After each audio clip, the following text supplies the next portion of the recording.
discuss some of the cases which we came across during our work, and we'll discuss some factors contributing toward the women empowerment. When marriage is dissolved due to the death of a spouse, divorce or separation, the existing living arrangement changes. And if we talk about our Indian society, yes, our Indian society look harshly on a woman who have decided to come out from a troubled marriage. And only woman is considered to be the failure in managing their marriage and thus family. And similarly for the widows also, widows is not treated with respect. She is expected to wear extremely simple and white clothes, forbidden to wear jewelry or forbidden to wear makeup, and forced to live and eat separately. There are 4 cases which I am going to discuss here.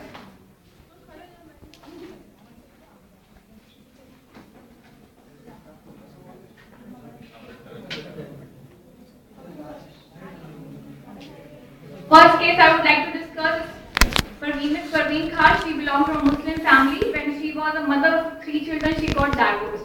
And nobody from her family supported her, without shelter, without financial support. She struggled a lot to raise her 3 children. Fortunately, she was educated till class 10. Somehow she manages to learn computer skills with our organization, and she improved her communication skills also. And within a span of 6 months, she got a job of a helper in a local newspaper. Second case I would like to discuss is Miss Premlata. When her husband died, she was a mother of a child, and she was illiterate person when she came to us. But with a dedicated 1 year where she used to spend 8 to 9 hours with our organization, she learned a lot, and she learned computer skills also. And within a year, she also got a job of a helper in a bank. Second case I would like to discuss is Ms. Som Bhalla. She belonged from a very well-to-do family when her husband died, but circumstances changes when after that life turned out to be the bed of thorns. The future of and education of her 2 sons was at stake, and she had to decide something for her own. So fortunately, she was a graduate woman and she was skilled in the beautician technique. So she started her own salon in the local locality. She started her parlor where she used to train many girls under her, and now she is earning her life. She is a successful entrepreneur now. Last case is from Miss Rinju Shah. Yes, she is not a parent, but I would like to discuss her case. She is a separated woman who belonged from a small village of Nagaland. When she got married, she was in her early 18s, and within a year, she was separated from her husband. And considering long life ahead, she had to decide something for her own. And with the support of her family, she decided to move out to Delhi, where she completed her education. And during her graduation days, she came to us and she groomed her personality under our guidance, and she learned communication skills and basic computer knowledge. And now she is working with us as a vocational trainer, and she is also planning to enroll herself for LLB degree now. Yes, no 2 stories are similar, even there are many common threads. We have observed that there are insurmountable problems that all of the cases have faced. First is financial crisis. Yes, all of them have faced financial crisis. Second, being both mother and father. Yes, every mother have to fill the void of a father, and she has to be more strong emotionally and physically, because their children look to her for support, and she must be smile and be brave. And I would like to ask, why should widows and divorced women undergo such kind of tortures? Men never face such kind of discrimination when their wives die. They just remarry again. Rich or poor, single ladies struggle a lot against a deep social stigma in most communities in India, and we should break decades of silence and redefine society perspective on single women. I would not like to discuss what can education do, because it's already been discussed in the previous session. I would like to give some suggestions also. Issues of single parent need to be clearly articulated in government's welfare program documents. There should be a monthly social security pension for the single mothers, and free healthcare for single women and their children.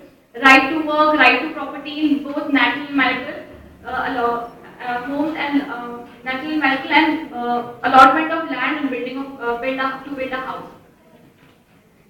Just 2 minutes, sir. I would like to call Ms. Meenakshi to share her views also.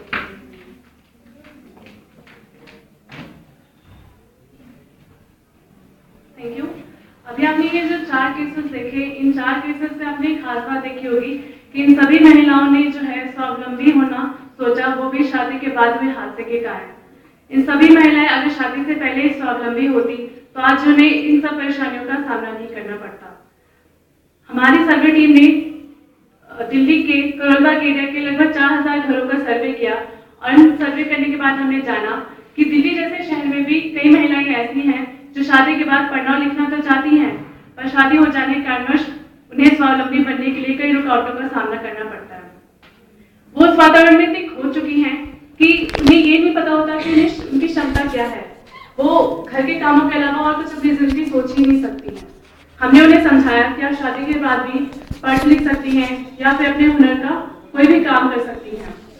हमें कुछ ऐसे जवाब दिया कि शादीशुदा महिलाएं जो है करना तो चाहती थी, पढ़ना तो चाहती थी, लेकिन उनके हस्बैंड या फिर उनके परिवार वाले उन्हें अलाउ नहीं करते थे। हमने उनके हस्बैंड से बात की और हमारे पास कुछ ऐसे जवाब आए कि मैं कमा तो रहा हूँ, जरूरत क्या है, या फिर हमारे यहाँ शादीशुदा औरतों को घर से बाहर नहीं निकलने दिया जाता। हमने उन्हें समझाया कि एक शिक्षित गृहिणी ही एक अशिक्षित गृहिणी से ज्यादा परिवार अच्छे से संभाल सकती है। अगर आप उन्हें पढ़ने भेजेंगे तो उनका विकास तो होगा ही, साथ ही साथ परिवार का विकास भी होगा। कुछ जवाब तो बहुत अजीब आए कि जब किसी भी महिला से पढ़ने के लिए कहा गया तो उन्होंने हंस के कहा, इस उम्र में जो 60 साल की शादीशुदा महिला बोल रही है वो ये 20 से 25 साल की शादीशुदा महिला भी बोल रही है। जैसे लगता है कि शादी हो गई तो अब पढ़ने की उम्र खत्म हो गई। मुझे ये बात यहाँ पे समझ में नहीं आई कि पढ़ने और लिखने का दायरा सिर्फ यहीं तक ही है। महिलाएं कहती है हमें घर के कामों से और बच्चों की देखभाल से फुर्सत नहीं मिलती। हमने उन्हें फ्लेक्सिबल टाइमिंग दी ताकि वो कभी भी कोई सा भी समय चूज कर सकते हैं पढ़ने के लिए।